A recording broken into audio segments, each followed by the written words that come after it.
So here we are with another After Effects tutorial on the Gnomon workshop, and here's what we're doing. This is a continuation of our other tutorials on bringing in passes from 3D, speculars and diffuses and shadows and ambient occlusions, etc., etc. You'll realize in this case we don't have speculars and diffuses broken up from the beauties because it wasn't really necessary for this job, but we have quite a bit of other layers at the same time and some matte layers. So here's the more or less final. It's not the completely final. We had some sky and some cracks in the ground over here, but this is what we're gonna do. You'll notice that we have EXR files that are rendered at floating point. Right now my comp is at 8 bits per channel, but we're gonna change that to 32 bits per channel so that we can have some more fun color correcting and more latitude. So the first thing is I will just delete these two comps and start from scratch. Okay, and let me show you what we have over here. We have one pass that is shadow / reflection on the floor pass. Here we have the log on its own with holdout mats for the wheels as they go over it. Over here we have the glass top with the coffee cup and the magazine that, you know, our suspension is so good that the coffee doesn't spill. Ambient occlusion for the wheels and shocks.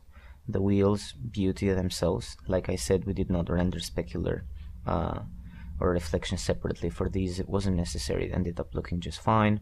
So, you know, when you don't have to, then don't do it. This is ambient occlusion for the whole scene, and I'm afraid this is not the final one because this kind of cuts over here. This plane might give us a bit of a trouble. We can always work around it, but we'll see how it goes. And then we have matte passes, matte 1 and matte 2. And keep in mind, right, like we've said before, these are constant shaders in Maya.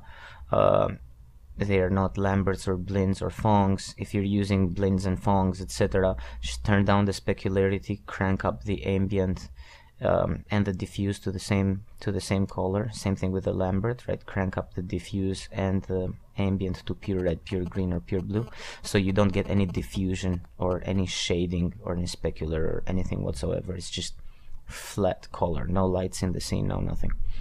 The next pass was the other matte, and over here we have this sort of axle transmission part that is semi-transparent, and we're gonna make it even a little bit more transparent so it looks like some sort of a mechanical automotive design part that, you know, looks more mechanical.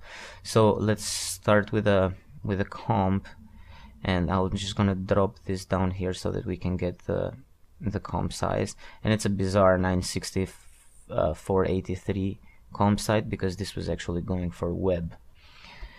So let's zoom out a little bit in here and see. This is our reflection and shadow ground, and these names are kind of long. If you see them, they are correctly named. We had to do a lot of these, so there was suspension 80, suspension 90, there was like a lot of shots, thus the name is long. But let's call this RFL, and it seems like there's Third World War going outside of my apartment. It's training day for airplanes or whatever. There's just a lot of airplanes flying on top. So we have this. Let's make a white solid for the background. Okay, make a comp size. Okay, bring it underneath the reflection. Take a mask to soften this guy and take that black part out. And there we go. Hit F. Feather this as much as it will take. Over here it has this kind of grayish thing, so let's do some levels on it.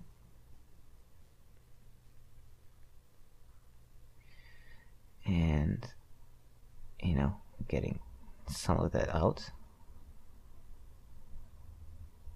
we have this little artifacts from the ray trace reflection, so let's blur it a little bit.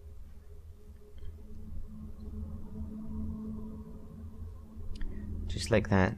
We can even turn the transparency down later on, depending on when we put the wheels in there. Let's see, where was this reflection? There was the reflection, there's the log. We can drop in the log.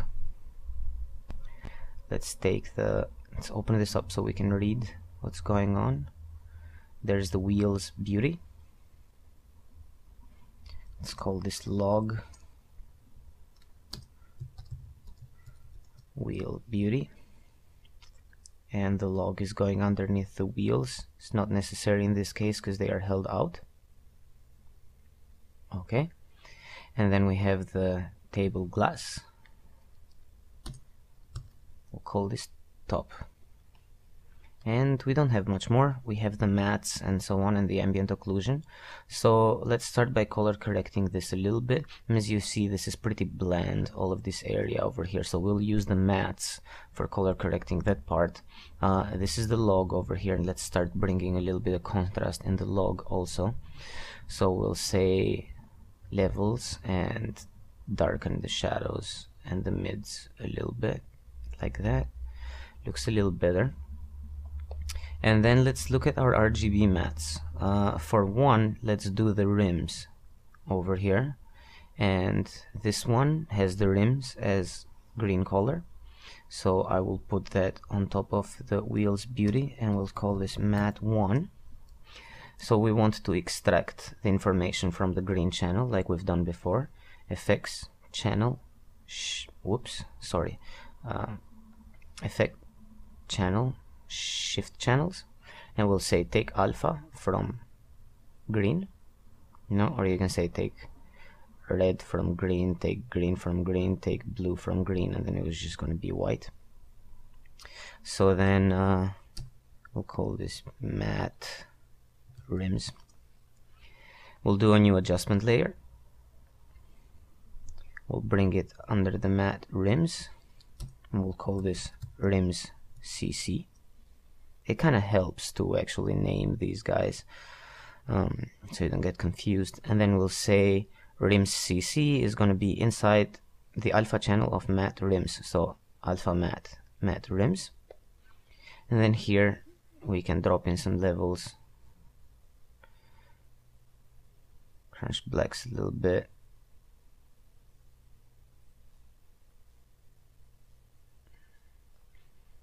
something like that. Maybe give it a little bit of a blue. If I go in the red, tone the red down, they'll get a little bit of a blue tint over there, and they still look a little flat because we're going to do ambient occlusion, color correct the other parts of it.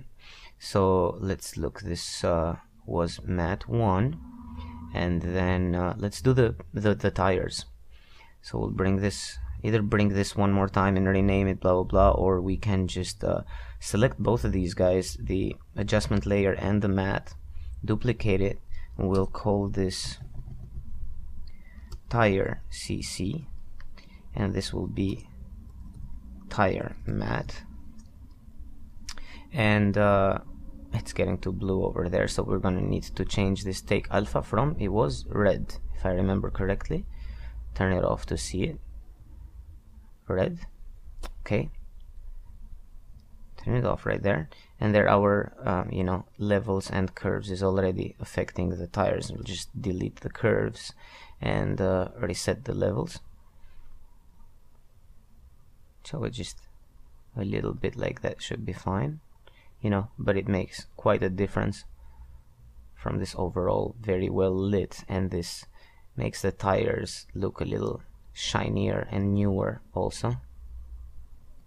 So there we are. The other thing that that I want to color correct would be this part of the brake over here and inside there. So let's see what we have as far as mattes. We have exactly that right there in the second matte. So I will take this in and I will call this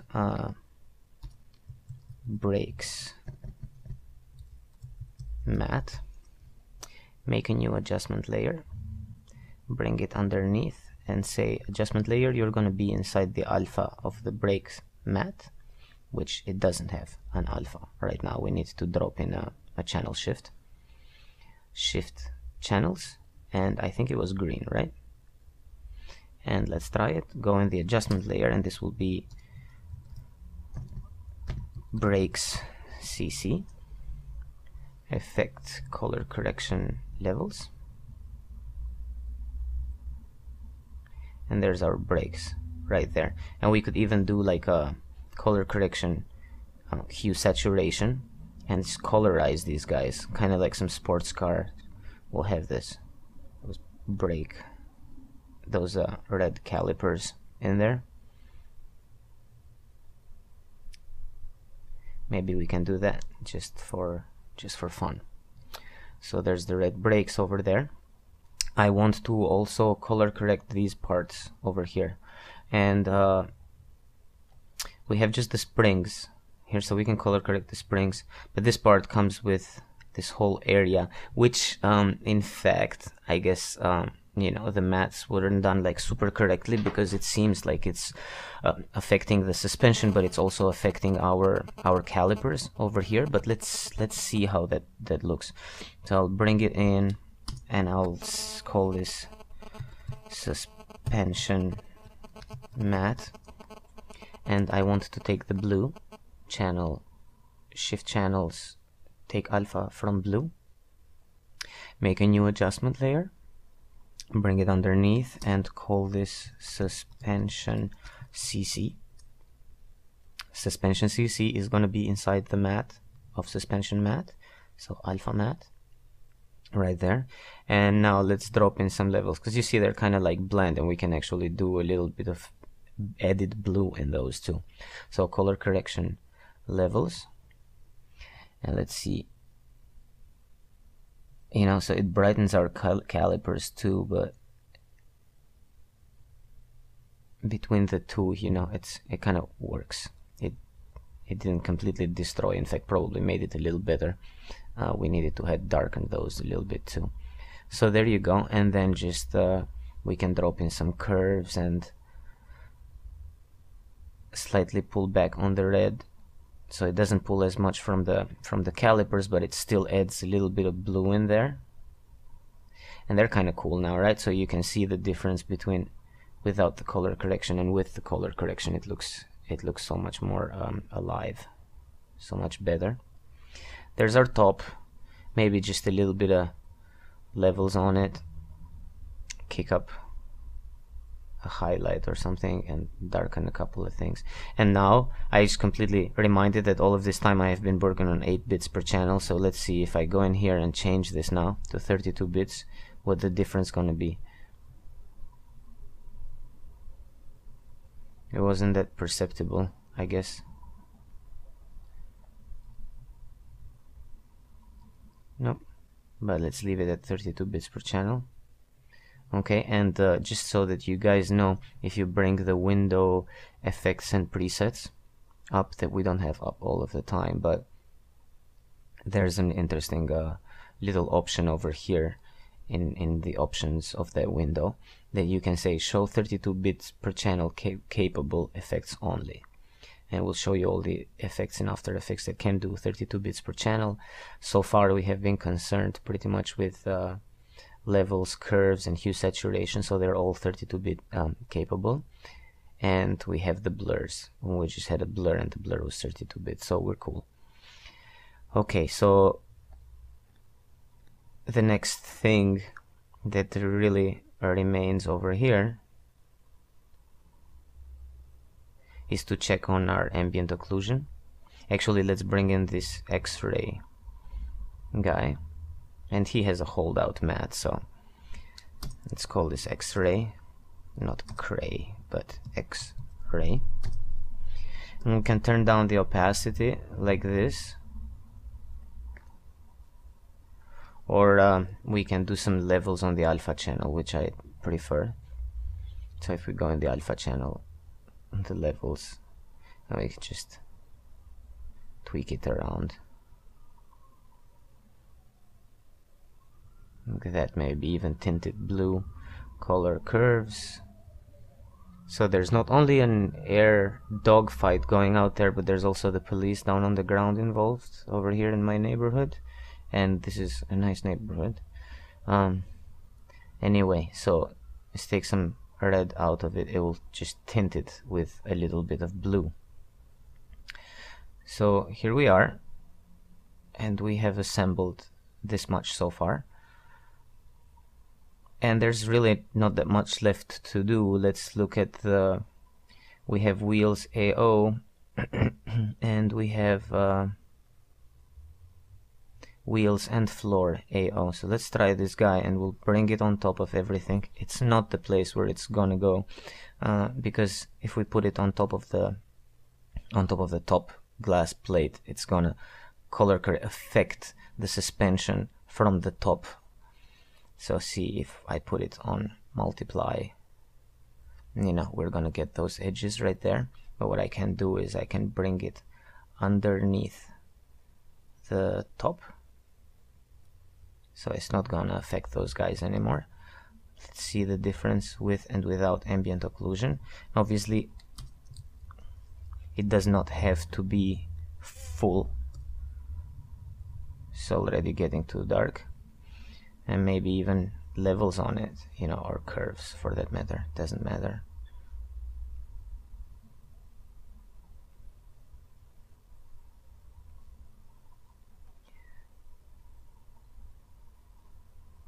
So there, and watch for that line over there, because apparently when we rendered it, the ground plane wasn't big enough.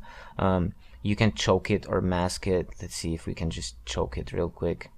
Simple choker. There you go, I just choked it out, and that was it. And it got a little bit too contrasty, but you can always go. This apparently is not like super necessary for this thing, but hey, there we go. So here is a compilation, and obviously all that remains, it's like, do we make these a little brighter or not? Do we go in the shadow and the reflection over here to add more reflection to the log? That is all up to you. Here's the reflection. We can just duplicate this reflection, turn it back up to 100%. We can make just like a quick matte around the log. That was a funky matte, but it doesn't matter. Feather it, and make sure that the mask follows the log.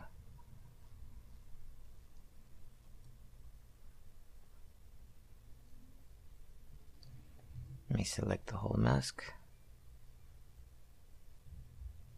It doesn't want to select the whole damn mask. It's the other mask we need here, mask 2.